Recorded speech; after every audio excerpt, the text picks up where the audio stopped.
aerospace engineers actually are kind of like a cult because they do something really amazing, but they have a chip on the shoulder. In aerospace, we have the dictum takeoff is optional, landing is mandatory. The triangle of Hyderabad, Chennai, and Bangalore actually has more aerospace engineers than anywhere else in the world. Possible that India doesn't have to be just a space superpower.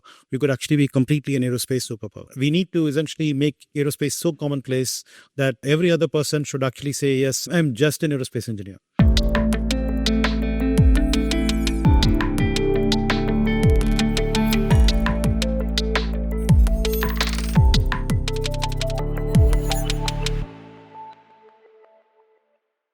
This is the Professor MVP Podcast. I'm Mahesh Panchagnula from IIT Madras. This is your resource to make informed career decisions. We will bring you insightful discussions on global trends in science, engineering, and technology with an Indian relevance. This podcast is brought to you by IITM Global, an initiative of the Office of Global Engagement at IIT Madras. IITM Global is a platform to take Indian enterprise and Indian thinking global. For more, you can learn more about IITM Global and their initiatives in the link below in the description. Today, we will be diving into the world of aerospace engineering. Aerospace engineering is a fascinating field. Every time you see a large aluminum bird take off in an airport, I am still fascinated, having seen hundreds of takeoffs and having been on hundreds of flights. It's a fascinating sight to see this large mechanical bird. Today, we're going to go under the hood and understand that field of engineering and the associated field of engineering that puts our navigation and telecom satellites in the space, as well as satellites that help our farmers do better with the lands and resources they own. I have a fascinating person to help us understand this space here with me, Professor Satya Chakravarthy from the Department of Aerospace Engineering at IIT Madras. Hi, Satya. Welcome. Thank you.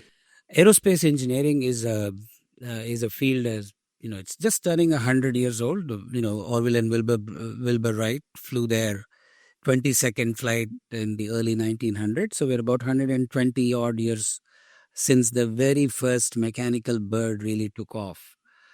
Tell us a little bit about the evolution of aerospace engineering historically, and we'll get into where the world is today.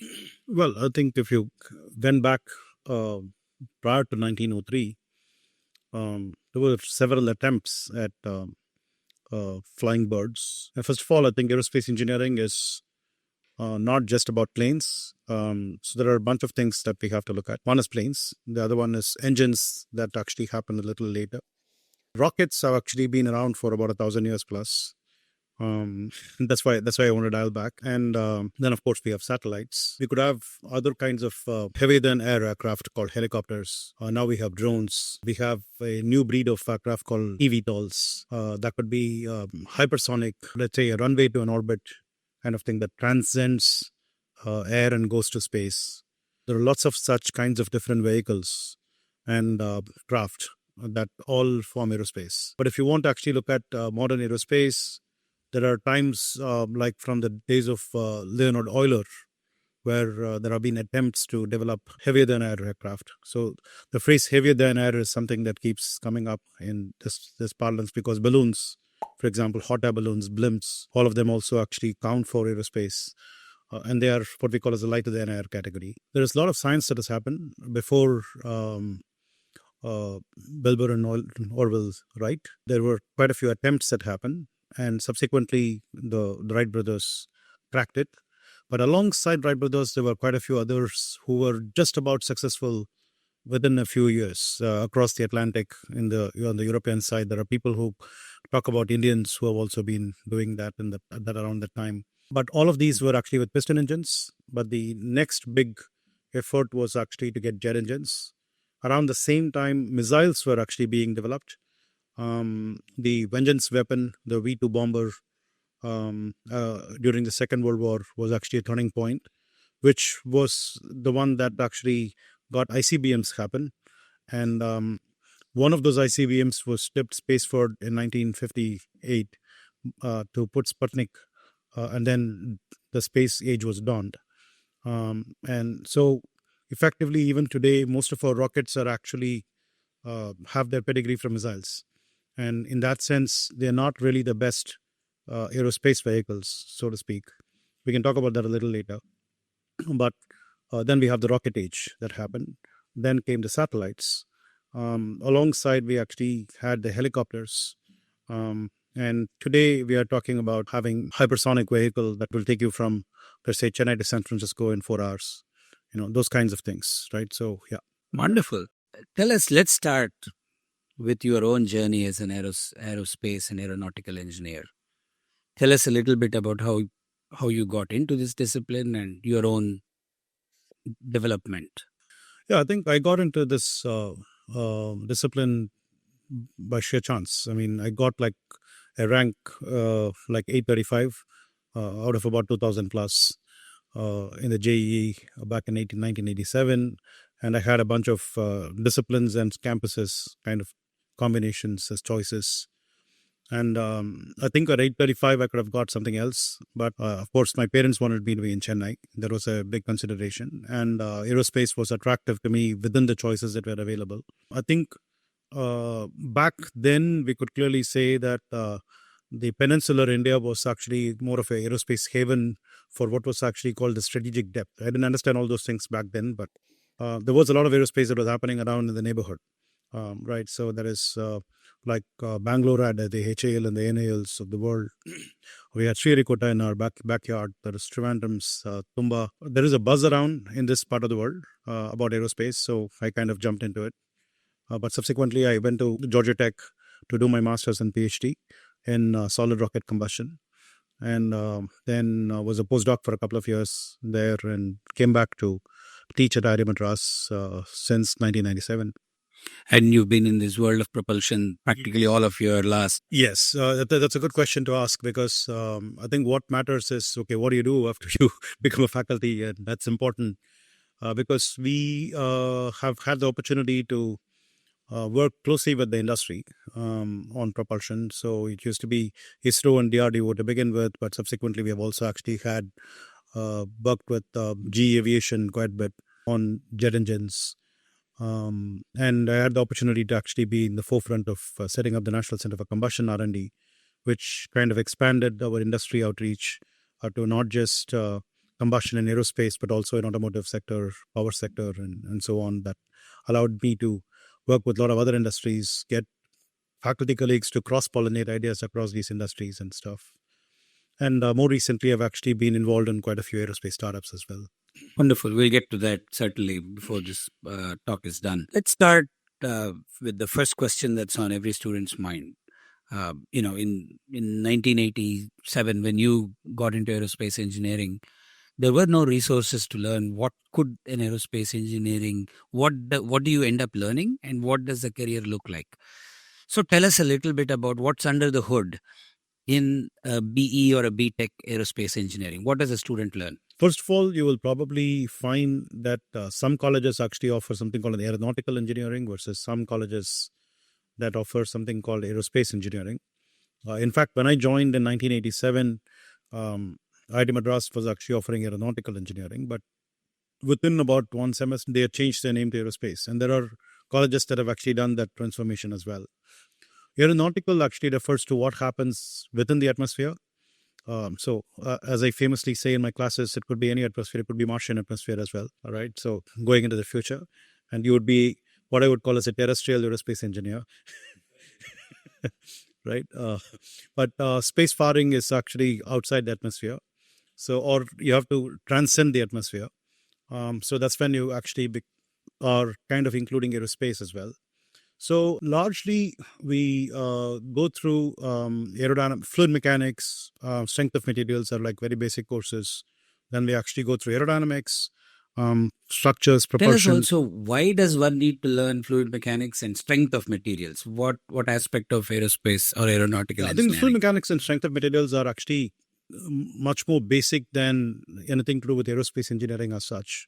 I mean, if I want to actually think about how the stable has to be designed, I better know something about the strength of the material that it takes. Similarly, fluid mechanics actually has vast applications In some colleges, they are actually taught as common courses. I know, for example, at IIT Kanpur, they used to actually be taught as common courses across civil engineering, mechanical engineering, aerospace engineering, and so on.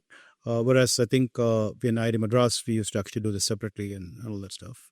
So these are very basic courses, right? I would reckon that lots of engineers should actually know a bit of fluid mechanics and strength of materials.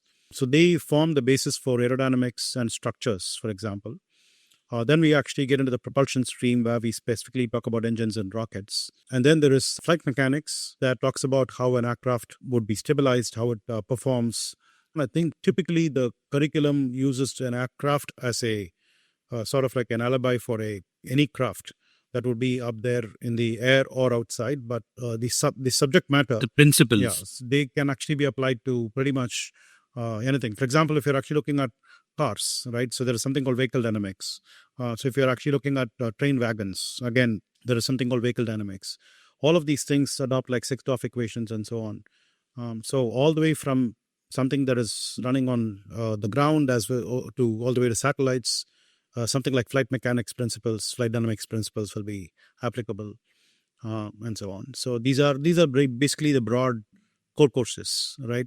But a good university also actually offers choices of lots of electives, right? So I think at IIT Madras, we get only 40% of the time to be spent on core courses. The remaining time is on electives as well as outside of classroom kind of like learning opportunities, many projects, multiple other projects, and all that stuff.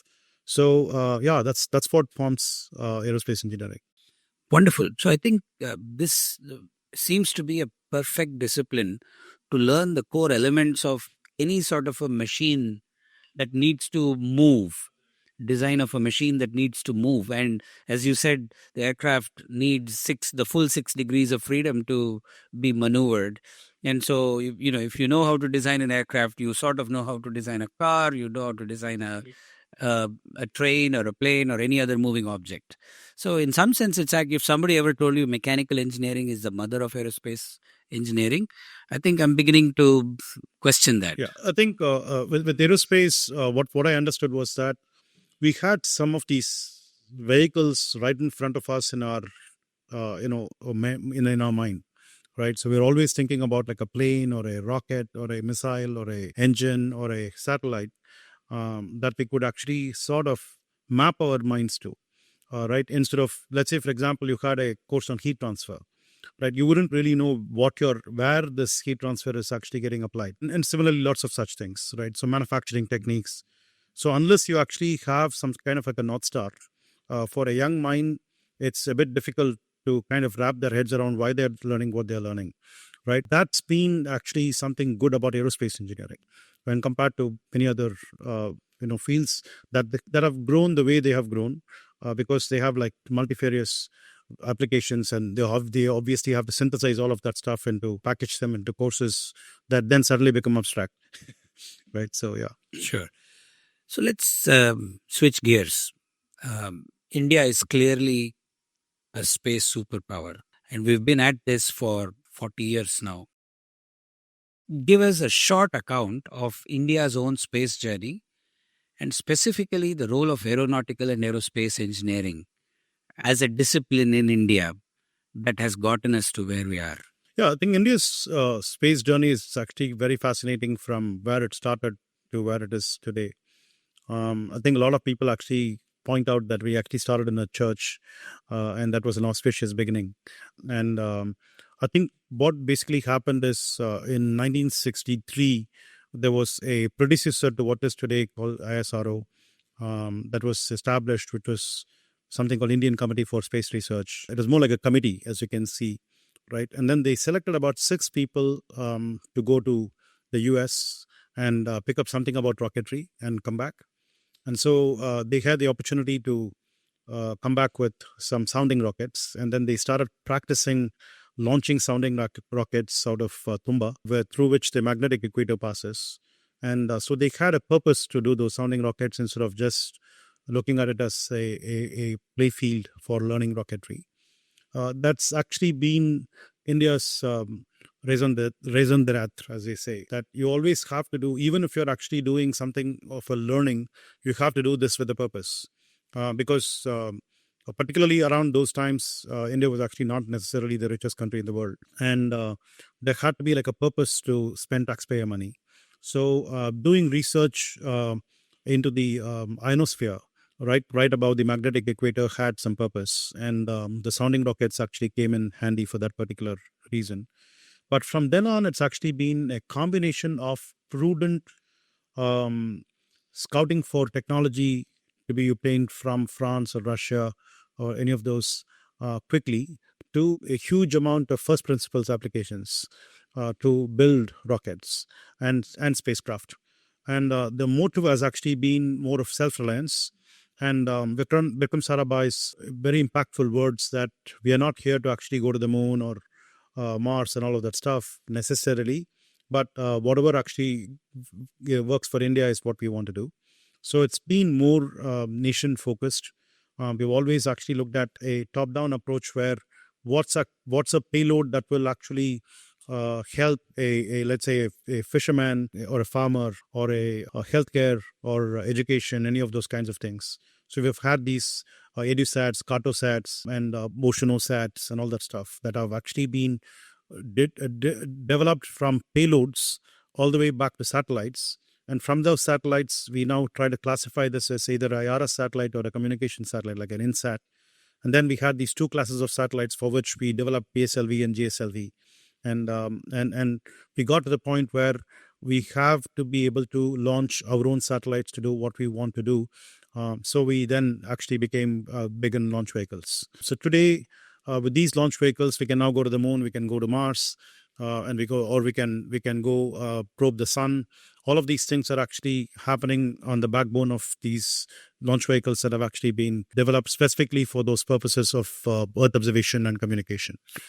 And all of this progress could not have happened without the aerospace engineering programs that were already in place at places like IIT Madras or MIT. MIT Crumpet actually played a very good role even before IIT Madras started, but IIT Madras has had a very good share. IISc Bangalore has been a huge source of, it is correct. And then we have had Satish Dhawan, come from there, and Rodam Narasimha. All these buoyants have actually come out of there. But IIT Kanpur has done a great job. Karakpur, Punjab Engineering College. That's one of those things that has been around for a very long time. And the moment Chandrayaan landed on the moon was a matter of immense pride for the entire country. It was almost like like a full stop to a paragraph, with just the first paragraph of the book written. I think there's a lot more to come, lot more aerospace engineering to happen, and a lot more achievements to see. India has a very clear space program, including human space flight for the next several years and decades. The army of aerospace engineers that are required to make those things a reality for us are now in high school or earlier. Tell us a little bit about what a young man or woman should be thinking if they are, or should be wanting to do if they are excited. Why should they come into this profession? right. So I want to actually, it's very charming to actually position ISRO as like the poster child of aerospace engineering, but I want to broaden the scope of this for any young person to be listening to also understand what else has actually been happening around in aerospace in India. Right. So dial back to 1987, the options that a young man was choosing to do aerospace was actually fairly limited, by in hindsight. Right. So there were HAL or an NAL and a DRDO and an ISRO. Right. So these were like about four organizations that would pick you up. And sure enough, the population was much less. The number of students who were actually going to aerospace was much, much less. Now we have actually opened up lots of universities and colleges that have aerospace engineering. The number of opportunities also actually have to grow correspondingly. And so what has happened is, around the turn of the century, we started attracting MNCs to come and set up R&D divisions in India. This was actually very different from what we have seen for the previous 40 years in India. So around 2000 is when I remember GE actually started something called a Center of Excellence with I think TCS or something, and then they went on their own. And pretty soon after that, Pratt and Whitney Canada came in, and then we had Rolls Royce, we had Textron, we had Boeing, we had Airbus.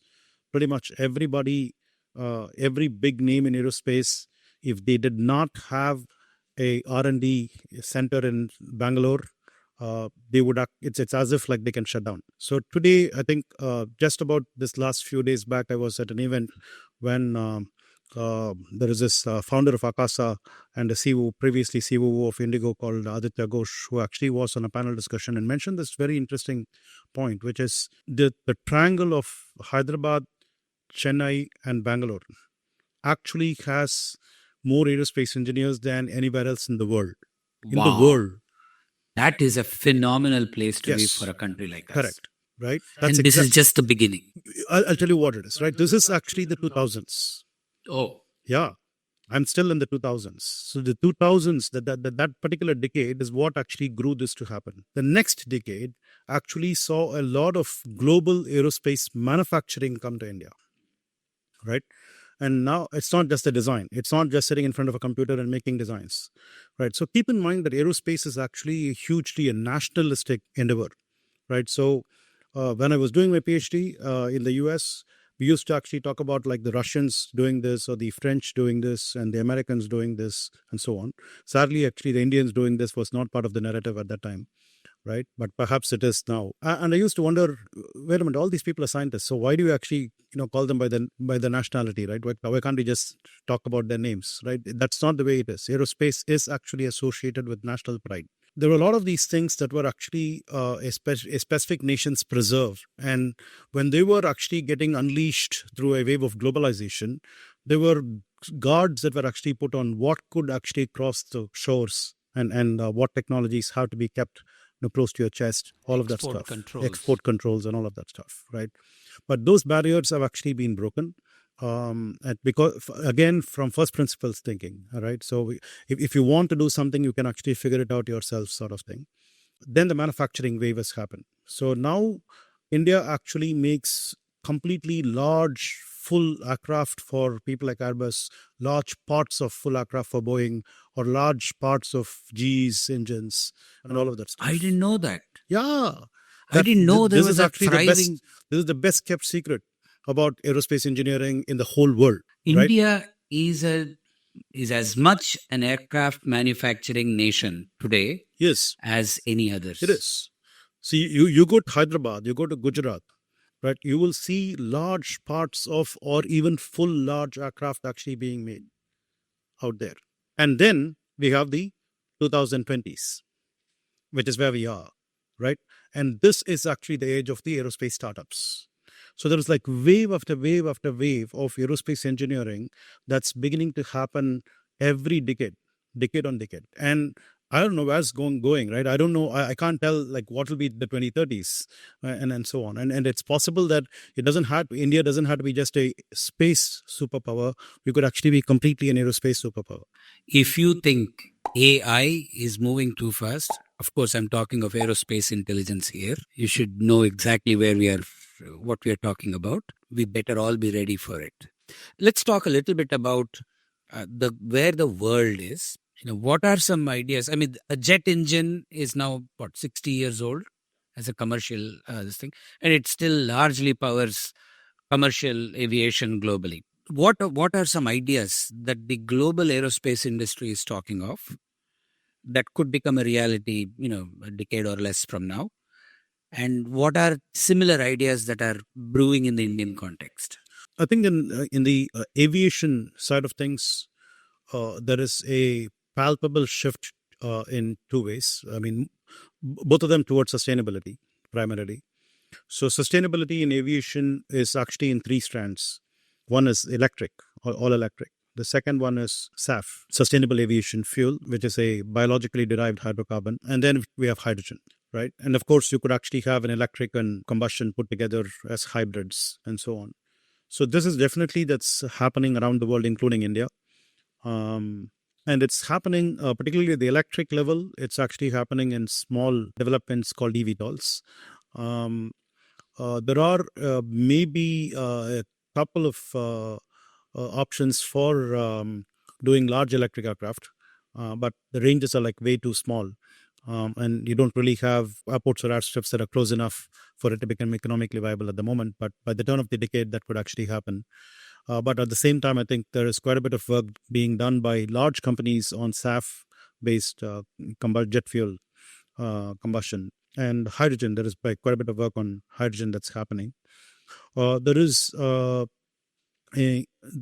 just a little bit of work that's happening on the next generation aircraft that are based on like blended wing bodies instead of the conventional tube and wing.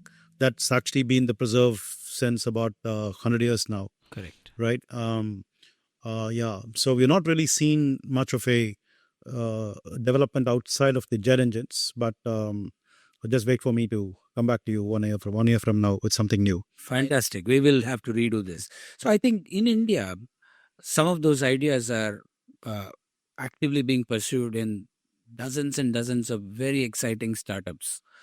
And you yourself are the co-founder of some of those. Let's talk a little bit about two particularly, Agnikul and ePlane. So let's start with ePlane. What's ePlane all about, and why is it such a game changer? Right. So ePlane, particularly when compared to others of its kind and around the world, is actually trying to configure a aircraft for the purpose. So one of the problems that I have with aerospace, largely, is that aerospace engineers actually are kind of like a cult, and because they do something really amazing and so on, so they feel Did like you all hear that? Aerospace engineers do something amazing, and I believe it. right, right. So, but they have a chip on the shoulder. So correspondingly, so there's always a problem associated with anything, right? There's a problem with pride. Okay, so the point essentially I have always felt is that the aerospace engineer would actually make a machine and then say, okay, voila, that is the machine. The customer has to actually figure out how to use it, right? And because they try to hype it up and they make it like such a novel thing or an aspirational thing, the customer has to adapt to the product. Whereas in lots of other things, the product actually that's the real thing to do, right? So, Product evolves to fit customer demands and absolutely needs. right. So this is a particular strain that is actually absent in the aerospace engineer's DNA so far, and we are trying to correct that. Let me poke a hole in that. The argument I've heard from the aerospace engineering side is that safety is paramount. And therefore, we are very reluctant to change, and you customers have to fit in. Why is it not the right argument to make? That's perfectly fine. We are nobody argues against safety, right? But question is like, where do you want the plane to land? Where do you want to actually go catch the plane?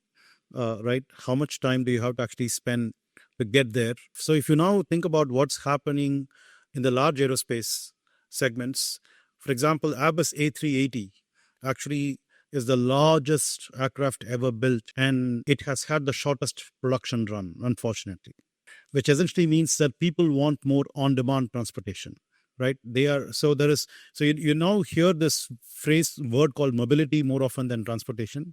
So it's not like a 2020s fad to use the word mobility. So the distinction between mobility and transportation, fundamentally, aerospace engineers will have to actually come back to the ground and say, hey, we are actually in the business of moving people and goods. And we are just one of those ways of doing this, right? We might be able to do this all the way up to going to space, but still we are actually moving people and goods. That's what it's all about, right? So mobility is actually more user centric on where somebody wants to actually go from place A to place B, right? And how are they going to accomplish this, rather than transportation being like mode centric.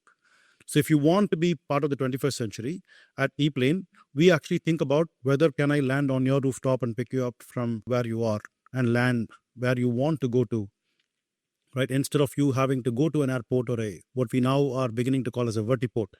And then that's a ground journey that you have to do, and then you have to fly, and then you have to do another ground journey from the vertiport you landed to and then to the final destination. All of these things actually rob the charm of decreasing the time it takes for you to get there. The next thing is cost, right? So people always associate aerospace engineering with being super expensive. The question is, can we disrupt the cost structure to make it comparable to like a conventional Uber? Right. So these are a couple of things that we started doing, configuring a aircraft to the needs of the particular application, namely the air taxi.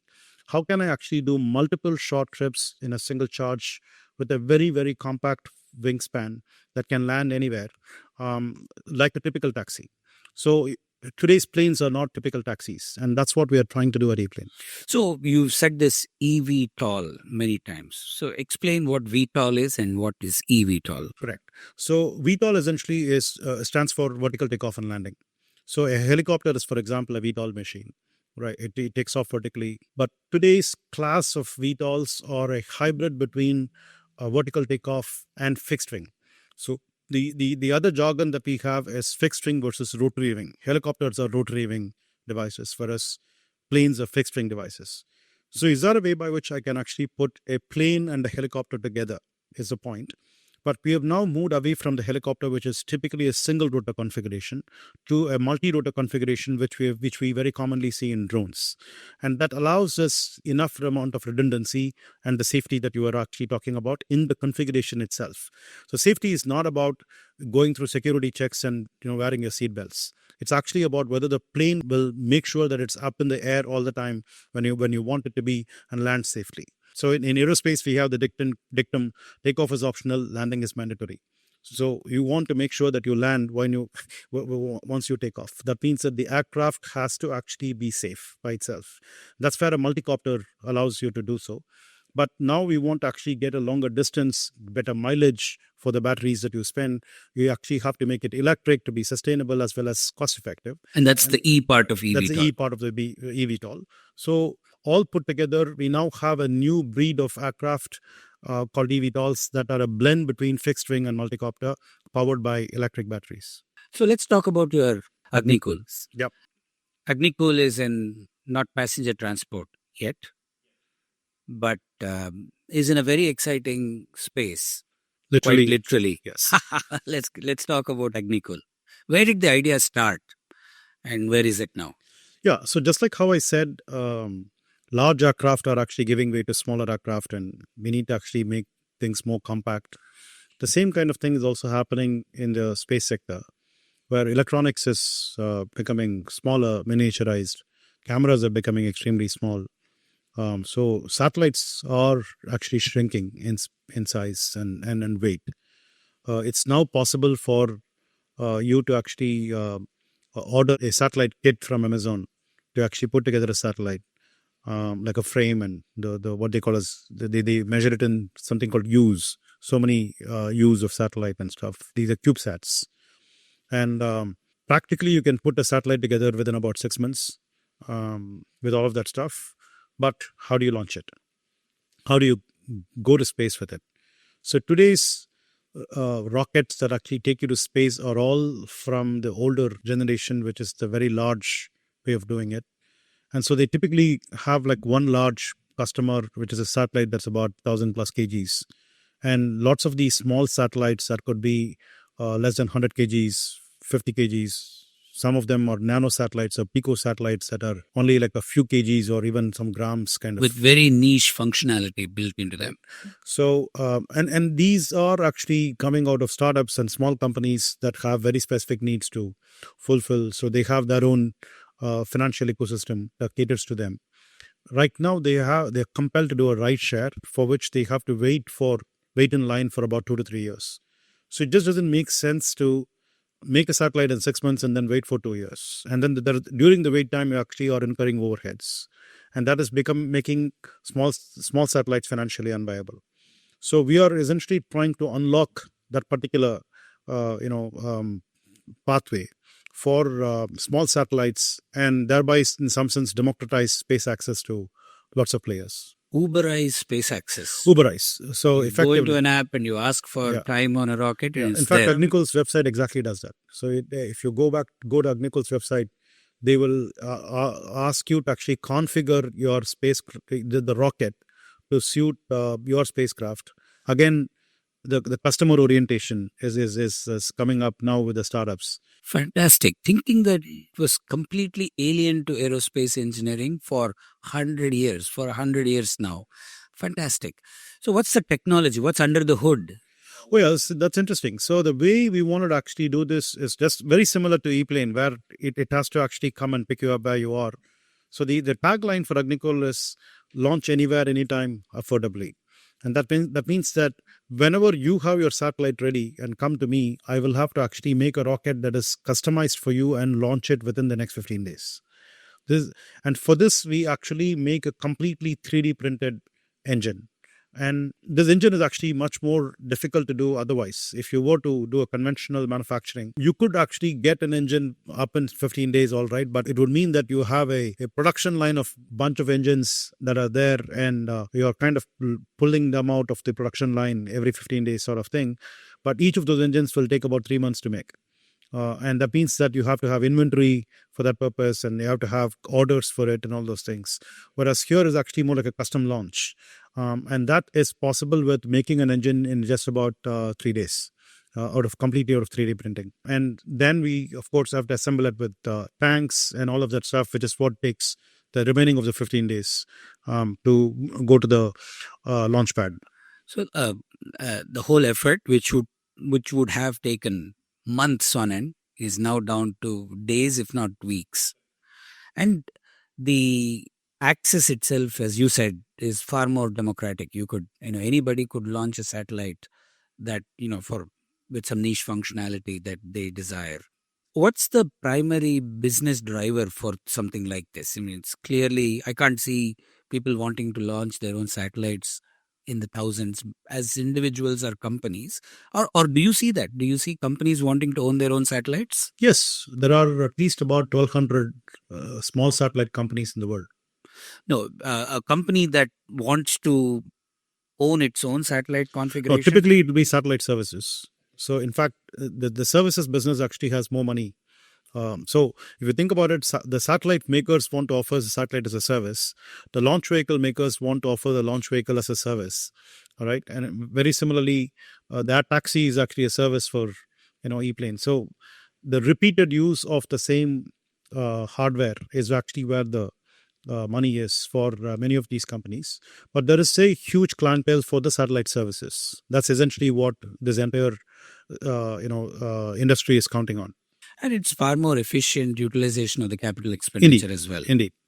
So, and the enabler for all of this revolutionary thinking are the people in this industry, the founders, co-founders of the startups like you, and thousands and thousands of aerospace engineers that have gotten us to where we are, starting with our journey with ISRO. Looking forward, clearly we are at the cusp of an aerospace startup revolution in India. Not just a startup revolution, of course, but space tech and aerospace startup revolution right here with all of the things that you described. And on the other side, ISRO has extremely aggressive plans, for us, for the country. Let's talk a little bit about ISRO's plans for the next several years, and then come back to talk about where you will see these startups evolve to. Correct. So, in the larger picture, I think ISRO is currently, decidedly, as part of the national policy, supporting the startups to bring them along and get them to do what they have to do and all that stuff, because they need that kind of infrastructure support. Now, they're also actually increasing it to funding support and all that stuff. But ISRO, I think, for the foreseeable future in India, is going to be at the forefront of clocking newer milestones for India and for the world. So I think currently ISRO is super busy trying to get the Gaganyaan, right, which is to put humans in space. That's actually the next big milestone that they will be doing. Just about yesterday or so, they have tested very successfully a semi-cryo engine, a very large semi-cryo engine that will actually get into their LVM-3, the launch vehicle Mark 3, in the future. And that will pave way for much larger launch vehicles. They've also independently developed a small launch vehicle, a small satellite launch vehicle called SSLV, which they will try to commercialize very soon. But going forward, you have these opportunities to go back to the Mars with a Mangalyaan 2. There is a Chandrayaan 4 that is in the offing. Plus, I think we will now progressively have humans explore space beyond low Earth orbits to go to the moon. Or I think the Mars human mission is actually not in the cards yet, but maybe by the middle of the century, we will probably get there. But somewhere in the next 15 years or so, there is a big push for a space station to be made out of India. So all of these things are actually being stacked up for going into the future. What this really means is that as we are mastering the what we call as man-rated vehicles, again, aerospace is a little bit more male-dominated, unfortunately. We need to correct that part. I'm also telling you what's wrong with aerospace. That's Yes, which is we will talk more about that right. as well. So we call it man-rated vehicles. So once ISRO is able to get that going, we believe that that will also spill over to the startups over time, and we could then make spacefaring a little bit more democratized, and make space tourism something that we can do out of India much more affordably for a lot of people around the world. Aerospace engineering has been a great enabler as a discipline, spawning progress in practically every other discipline. When Kennedy said we'll put a man on the moon and Yeah, bring him again, a back man on the moon. home safely, Man on the moon. we're quoting his words. It spawned progress in everything from electronics, controls, material science, design of mechanical systems, hydraulics, communications. All of these fields were enabled by a large aerospace project. What is that one large aerospace project that you see, either globally or in India, that will require this expansive breadth of engineering and science expertise? I think the specific question that you're asking is which will actually shatter barriers in science and technology, right? The reason why I'm actually specifically getting back to highlighting that is, for example, within the aerospace community around the world, there is a very well thought out plan for consistently and periodically sending humans to Mars, exploring Mars and settling Mars, creating like a biosphere there for humans to settle there and explore. All of that with just about current technology, just using the current day rockets to get there and all of that stuff, right? Not much in terms of having to break barriers. But the one that will actually break barriers for me is if I were to actually do a hypersonic flight. And the hypersonic flight is important for me to use air in the atmosphere in an engine that will burn fuel in a supersonic manner, right? So where the flow of air is still supersonic inside the engine, and so we call this the supersonic combustion ramjet or a scramjet, and economically transport people across the globe to the other side in let's say about 4 hours or so. So if I were to actually go from Chennai to San Francisco in 4 hours in a very affordable manner instead of having to use rockets and go through lots of G forces, going out to outer space and then re-entering and all that stuff without any of that kind of circus, and just want to gently go within the atmosphere and guzzle air from the atmosphere and burn. That's actually requiring materials progress in terms of the boundary layer heating to be withstood, the supersonic combustion, the materials to withstand those for long periods of time, and all of those things. So I think that's really what's going to make a big difference. So, the broader discipline of aerospace engineering borrows from practically all other disciplines. One of the first things we talked about is strength of materials. We're now back to strength of materials again. So, in some sense, hypersonic flight or any air breathing engine that's going to be economical, the next generation will borrow from all disciplines back again. And that's the one big grand project that I think this generation of young men and women should be motivated by. How can we move people from, as you said, Chennai to San Francisco in 4 hours economically? I think that's a great calling for the next generation of people to build upon technology wise and make a difference to the way we connect. The good news is the elements of these technologies actually exist, even within India. I think it's just going to take a focused effort to put all of that together and scale to what is required for like a certain number of passengers to go from here to there. So we talked about where the world is in aerospace engineering and aeronautical engineering. We hear in the news from time to time the exploits of SpaceX and Blue Origin and all of these, I'll say, large space tech startups. They're no longer small, and some of the ideas that they're pursuing, like a completely reusable launch vehicle, are in themselves revolutionary. And I'm sure the day is not far when we will begin to experiment with them here in India as well.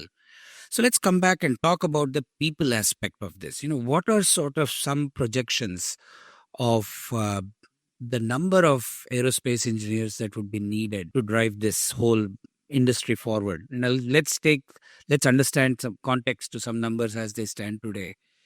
India has about 23 lakh undergrad students, and only a few tens of thousands. I think my last report that I happened to read was about 17,000 engineering students pursuing aerospace engineering.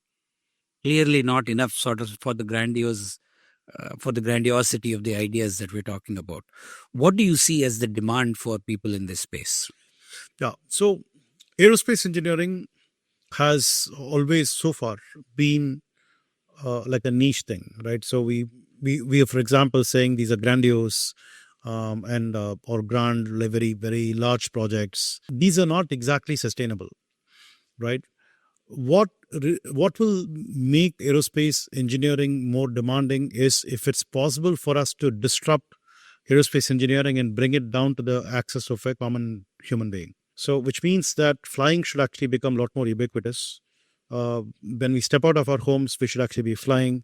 We should be flying from my current neighborhood to the next neighborhood. When you want to get out of the city, you should be flying like the suburbs. And when you want to go to the next city, obviously you should be flying. And when you want to go across the country, you should be flying. And when you want to actually get across continents, you should be flying. If you want to get out of the planet, you should be flying. So pretty much everything that you do should actually be by flight, and that's actually doable today, with all the way starting from electric planes to hydrogen powered rockets. The entire spectrum of vehicles that are now vehicles and technologies that can make it affordable for the common man. And affordability is the real question. Or put it another way, if I can use the phrase, de-sexify aerospace. Right, Yes. we need to essentially make aerospace so commonplace that every other person should actually say, yes, I'm just an aerospace engineer. There is something about it that kind of tells you that we have crossed a Rubicon, saying it's no longer like this big grandiose thing, and we want to make it like everybody's play. And that's when we will need like really lakhs and lakhs of aerospace engineers. We are just about getting there. I think in the next generation we will be there. In this whole conversation, we've talked of rocket technology, we've talked of aircraft and aeroplane technology. We alluded to drones. Mm-hmm. Let's talk about drones and what are some exciting ideas that are sort of exciting use cases and drone technologies that are being discussed globally and in India. And again, the army of people that will be needed to democratize Absolutely. drones. So drones actually signify what I was just talking about as one class of aerospace vehicles. Although when we now talk about drones, we are not talking about people movement, but there is a lot of goods movement that's actually on the horizon with drones, all the way up to several hundreds of kgs. All of that stuff happening within India itself. There are startups that are beginning to make drones that will take hundreds of kgs and go around and so on. So drones are actually a boon to mankind in that sense, like for aerospace engineers to put something together quickly and try to get a product out and get people to use economically and all that stuff. That kind of drone use cases are largely speaking what you would actually do with satellites can actually now be made more terrestrial with drones, where you can put a camera or a whole bunch of different cameras like hyperspectral cameras and all that stuff to survey crops, to look at every plant that could actually be fading away in its leaves, to pump a little bit more fertilizer or nutrients right there to foster what's called as precision agriculture, and all the way to surveying large tracts of land for construction project, which otherwise would have actually been requiring satellite imagery. And very interestingly, there is now a new breed of vehicles that's emerging that is straddling between drones and satellites called stratospheric platforms, which can hover over a city, for example, and then provide all the communication services and the mapping services, Earth observation services for that particular region, right? And this will actually be And this is still geostationary? this is locally geostationary. right? So that means that it Propelled. hovers. It requires It is power. propelled, but you can actually have the cameras always looking at a certain place, and you will be able to adjust for whatever movement it does, that little bit movement it does over a place, so that you will actually get like a local satellite looking at you. So you can, instead of having a global positioning system, you can have a local positioning system. That's again democratizing, the positioning system that we are actually all using all the time, right? So this is actually one vertical for drones, where you're putting cameras and other kind of imaging devices, thermal imaging devices, or any of those things to map stuff and look at stuff. And it kind of integrates with a larger IoT kind of ecosystem, where you will get information from a aerial viewpoint, let us say. But the other larger picture is actually to transport goods and people. So at the point of transporting people, we are now getting into the eVTOL space. But below that, there's like lots of goods carrying drones that could do anywhere between last mile delivery to mid mile delivery to first mile delivery for logistics. And this could actually have lots of civilian as well as military applications and so on. So I think clearly there is, multiple technology spaces within aerospace engineering that are all ready for upheaval. Indeed.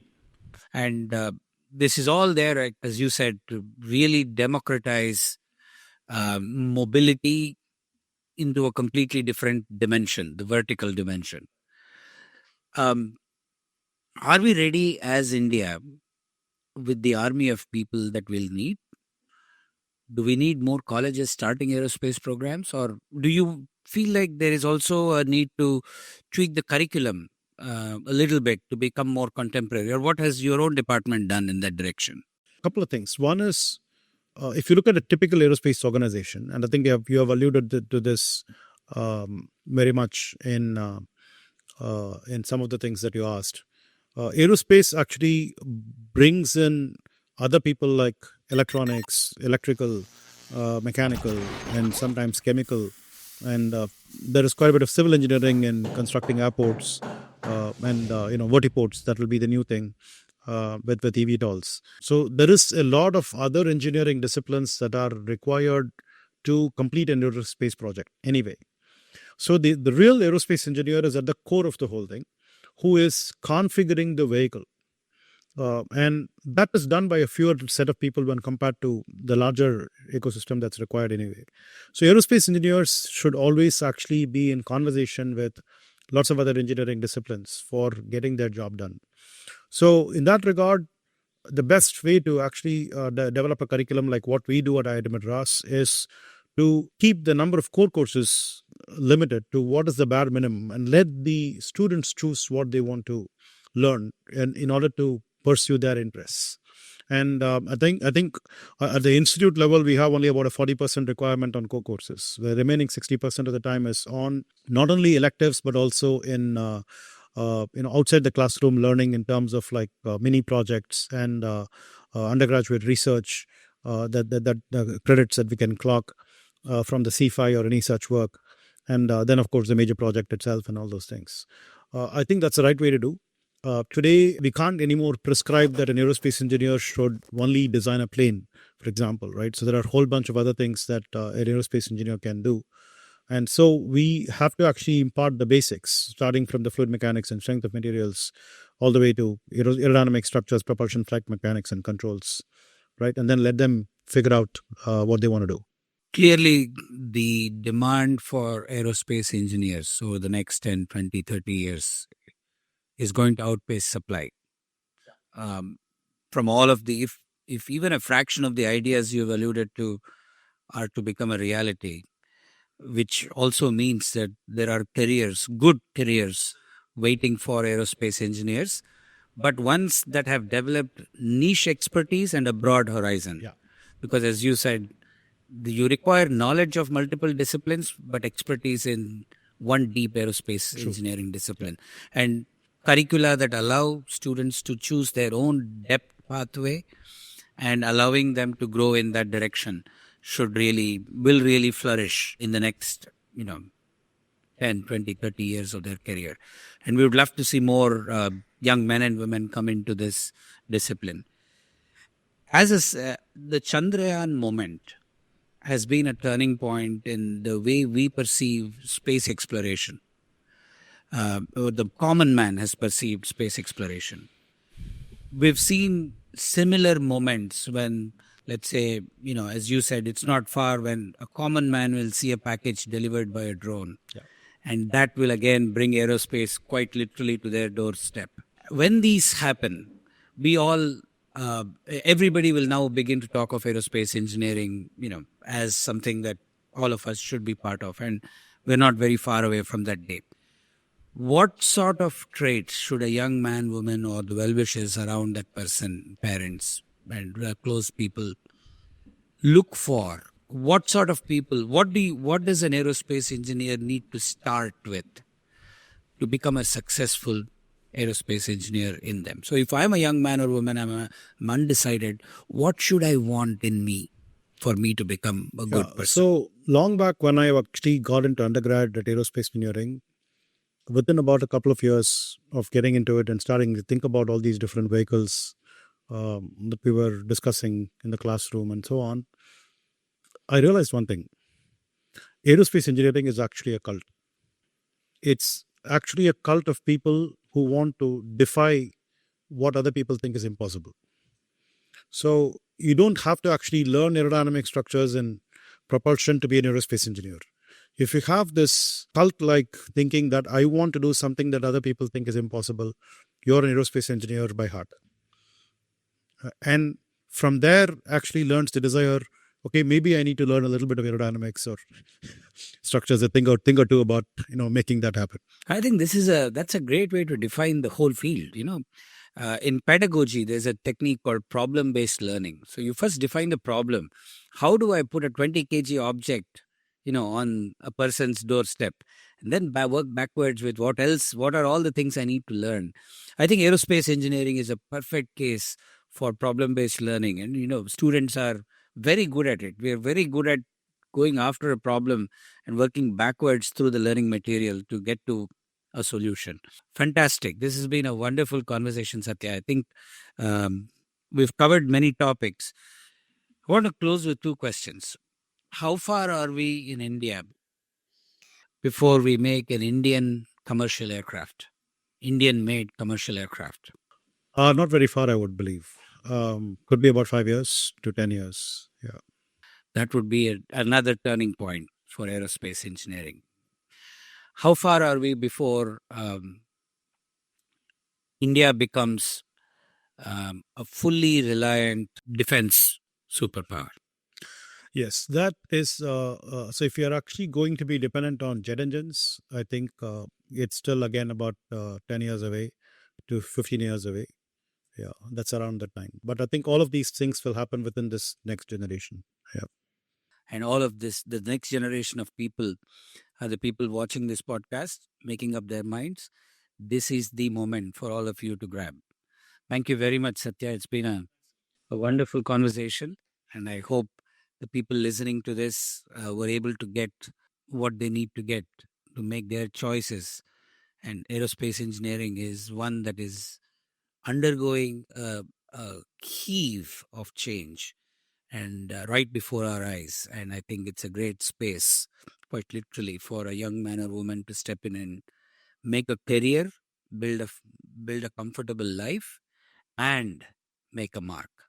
This has been a fascinating conversation with Professor Satya Chakravarthy, who has helped us understand the breadth and depth and the set of fascinating ideas that are being pursued by the aerospace engineering industry in India and globally. In particular, the point that India is already the hub of aerospace industry. And no place in India, no place in the world rivals the concentration of aerospace engineers that we see in small parts of India. Is in itself a fascinating element that describes the future, that describes where we are headed. This is the Professor MVP podcast. I'm Mahesh Panchagnula. It's been a delight to bring you this conversation on aerospace engineering.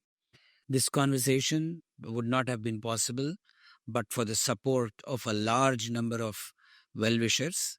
You will find their logos and their links below here. I thank all of them for their support of this podcast and look forward to seeing you again in the next episode.